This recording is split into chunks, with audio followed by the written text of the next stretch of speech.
पाकिस्तान का पानी बंद होने के बाद हाहाकार मचा हुआ है। खेती के लिए तो छोड़िए, इस गर्मी में पीने के लिए भी पानी नहीं मिल रहा। पाकिस्तान की संसद में सीनेटर जल्द से जल्द समझौता करने की दुआई दे रहे हैं। दूसरी तरफ बिलावल भुट्टो है, जो पहले तो कह रहा था कि सिंधु में या तो पानी बहेगा या खून बहेगा। पाकिस्तान को डर है कि अगर समझौता स्थगित रहा तो सीधा असर फसलों पर होगा, क्योंकि पाकिस्तान जाने वाली नदियों के पानी के भारत में इस्तेमाल के लिए भारत सरकार योजनाएं बना रही है। पाकिस्तान खुद बता रहा भाई कि 10 में से 9 लोग इसी पानी पर निर्भर हैं। पाकिस्तान का पानी बंद होने के बाद हाहाकार मचा हुआ है। खेती के लिए तो छोड़िए, इस गर्मी में पीने के लिए भी पानी नहीं मिल रहा। पाकिस्तान की संसद में सीनेटर जल्द से जल्द समझौता करने की दुआई दे रहे हैं। दूसरी तरफ बिलावल भुट्टो है, जो पहले तो कह रहा था कि सिंधु में या तो पानी बहेगा या खून बहेगा। जब पाकिस्तान में दोनों बहना बंद हो गए तो अब न्यूक्लियर बम की नई धमकी लेकर आया। अमेरिका में एक कार्यक्रम में बिलावल भुट्टो ने कहा कि पहले जल युद्ध का एक सिद्धांत हुआ करता था, लेकिन भारत पाकिस्तान की जल आपूर्ति बंद करके पहले परमाणु जल युद्ध की नींव रख रहा है। यानी ये भाई फिर परमाणु युद्ध की बात कर रहा है। बिलावल भुट्टो की गीदड़ भभकी में उनका डर भी साफ दिखाई देता है। आप देखिए कि शहबाज सरकार ऑपरेशन सिंदूर के बाद इतनी डरी हुई है कि सेना के बजट को बढ़ाने पर फोकस कर रही और इसके लिए सभी जरूरी सेक्टर के बजट को घटा रही। पाकिस्तान ने अपना रक्षा बजट तो 18% बढ़ा दिया, लेकिन पाक सरकार 118 योजनाओं को रद्द करने की योजना बना रही। इन योजनाओं को बंद करने से 10 अरब पाकिस्तानी रुपए बचेंगे। पाकिस्तान के लिए पैसा बचाना इसलिए जरूरी है ताकि वो टैक्स से होने वाली इनकम वहां पर जो लगातार घटती जा रही है, और पाकिस्तान में टैक्स से जीडीपी का रेशियो 2018 में 13% के मुकाबले घटकर 2023 में मात्र 9% के करीब रह गया था। भाई पब्लिक कमा ही नहीं रही, टैक्स कहां से देगी। पाकिस्तान कंगाली के इस कगार तक पहुंच चुका है कि अब तो पाकिस्तान ने पीओके के बजट में भी कटौती कर दी। पीओके के बजट में 16% की कटौती की गई। अब पीओके का बजट 75 अरब से घटकर 63 अरब पाकिस्तानी रुपए रह गया है। बजट में कटौती से सबसे ज्यादा असर पीओके में पानी, बिजली और सड़क की योजनाओं पर पड़ेगा। शायद शहबाज शरीफ मानते हैं और जानते हैं कि पीओके जल्द भारत में मिल जाएगा, इसलिए सोच रहे वहां विकास क्या करना, फिर उधर मोदी जी कर ही लेंगे। एक तरफ पीओके है, दूसरी तरफ बलूचिस्तान। पाकिस्तान ने अपने पैर पर ऐसी कुल्हाड़ी मारी है कि पीओके के बाद अब बलूचिस्तान भी पाकिस्तान के हाथ से छूटता दिख रहा है। बलूचिस्तान में एक बार फिर बड़ा हमला हुआ है। आईडी धमाके में सेना की गाड़ी को निशाना बनाया गया था। बताया जा रहा है कि विस्फोट में पाकिस्तानी सेना के 10 जवानों की मौत हो गई है। इस हमले की जिम्मेदारी अभी किसी ने ली नहीं है, लेकिन इसके पीछे बलूच लिबरेशन आर्मी का हाथ माना जा रहा है। तो एक तरफ पाकिस्तान अपने बचे खुचे दिन गिन रहा है, दूसरी तरफ नरेंद्र मोदी की लीडरशिप में भारत धूम मचा रहा है, और एक तरफ ट्रंप जैसे उन लोगों का हाल भी देख लीजिए जो दुनिया के फूफा बने घूम रहे थे, लेकिन उनके घर में ही ऐसी आग लग गई है कि लोग कह रहे हैं कि अब नरेंद्र मोदी ही इस आग को बुझा पाएंगे क्या। और इसी से जुड़ा हमारा अगला चैप्टर, एलन मस्क और ट्रंप के बीच महायुद्ध हो गया है। अब पीएम मोदी सीज फायर कराएंगे क्या ट्रंप का। डोनाल्ड ट्रंप को एलन मस्क ने जो जख्म दिए उस पर मोदी के नए भारत ने कैसे नमक रगड़ दिया है और छिड़क दिया है, आज ये भी दिखाऊंगा। अमेरिका में ट्रंप के खिलाफ सबसे बड़ी बगावत, क्या ट्रंप की कुर्सी भी जाएगी क्या, अब इसका चैप्टर खोल रहा हूं। इस वक्त अमेरिका में डोनाल्ड ट्रंप को लेकर जबरदस्त बवाल मचा हुआ है। कभी ट्रंप के बेस्ट बडी रहे एलन मस्क ने बगावत कर दी। एलन मस्क ने डोनाल्ड ट्रंप का कच्चा चिट्ठा खोलना शुरू कर दिया है। इससे ट्रंप सख्ते में आ गए हैं, क्योंकि अगर ट्रंप के राज खुल गए तो अमेरिका में उनकी कुर्सी भी जा सकती है। ट्रंप और मस्क के बीच जिस तरह से महायुद्ध टाइप मामला चल रहा है, उसमें कुछ लोग अब मजे ले रहे हैं। कह रहे हैं कि ट्रंप बड़ा कहते थे कि मैंने पाकिस्तान और भारत के बीच सीज फायर करवा दिया है। अब लोग पूछ रहे हैं कि ट्रंप और मस्क के बीच जो युद्ध चल रहा है, नरेंद्र मोदी इससे सीज फायर करवाएं क्या। लोग ट्रंप का मजाक बना रहे हैं।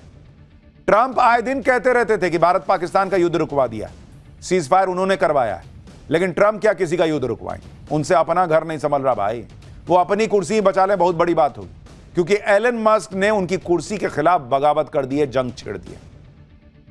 एलन मस्क तो खुलेआम कह रहे हैं कि वो ना होते तो डोनाल्ड ट्रंप चुनाव हार जाते, और यह बात दुनिया भी मानती है कि मस्क ने ट्रंप को अमेरिकी राष्ट्रपति बनवाने में कितनी मदद की थी। लेकिन अब यही एलन मस्क डोनाल्ड ट्रंप को फूटी आंख भी देखना नहीं चाहते। ट्रंप और मस्क के बीच खुलेआम इतनी भयंकर लड़ाई चल रही है कि एलन मस्क ने इस बात का सपोर्ट कर दिया कि डोनाल्ड ट्रंप पर महाभियोग चलाकर उन्हें अमेरिकी राष्ट्रपति की कुर्सी से हटा देना चाहिए, और डोनाल्ड ट्रंप की जगह पर अमेरिका के उपराष्ट्रपति जेडी वेंस को नया राष्ट्रपति बना देना चाहिए। सोचिए क्या हालत हो गई है दोनों के बीच। डोनाल्ड ट्रंप का नाम सुनते ही आजकल एलन मस्क का खून खौलने लगता है। जो डोनाल्ड ट्रंप दुनिया भर को धमकाते रहते हैं, उन्हें अब शेर का सवा शेर मिल गया है।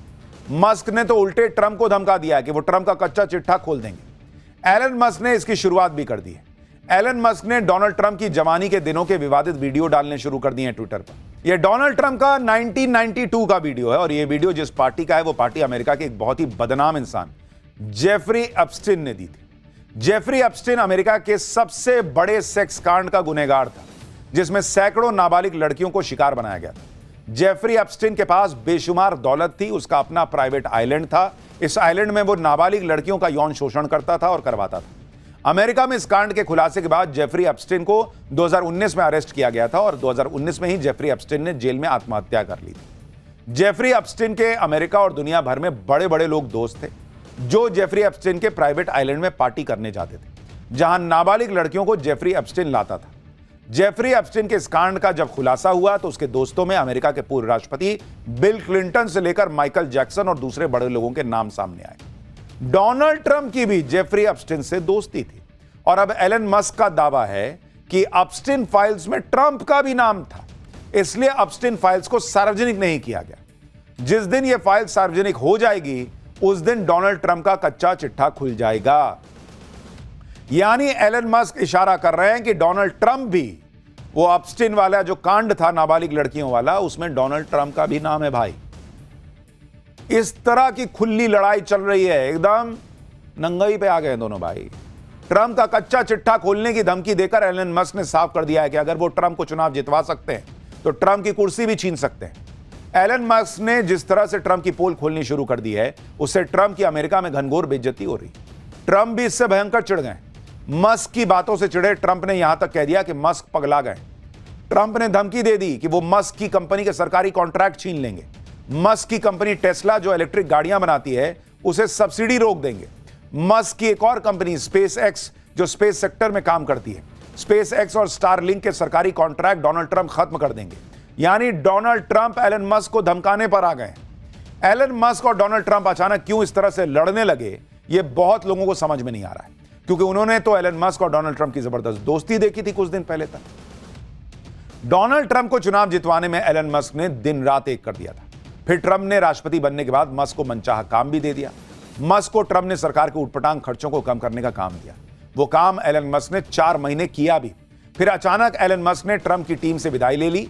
तब तक दोनों के बीच कुछ नहीं हुआ था, लेकिन जब मस्क ने देखा कि उन्होंने जो काम सरकारी खर्च को कम करने के लिए किया है, उस सारे काम पर डोनाल्ड ट्रंप ने एक बिल लाकर पानी फेर दिया। उसी पर ट्रंप और मस्क की लड़ाई शुरू हो गई, क्योंकि मस्क का मानना है कि डोनाल्ड ट्रंप खर्च बढ़ाने वाला जो बिल अमेरिका में ला रहे हैं, उससे तो अमेरिका दिवालिया हो जाएगा। ट्रंप जिस तरह से टैरिफ लगाने की बात कर रहे हैं, उससे अमेरिका में मंदी आ सकती है। डोनाल्ड ट्रंप और एलन मस्क की इस भयंकर लड़ाई के बीच अब नरेंद्र मोदी आ गए, क्योंकि आज ही भारत ने मस्क की कंपनी स्टारलिंक को भारत में लाइसेंस देने का फैसला कर दिया। स्टारलिंक को भारत के दूरसंचार मंत्रालय से जरूरी लाइसेंस मिल गया है।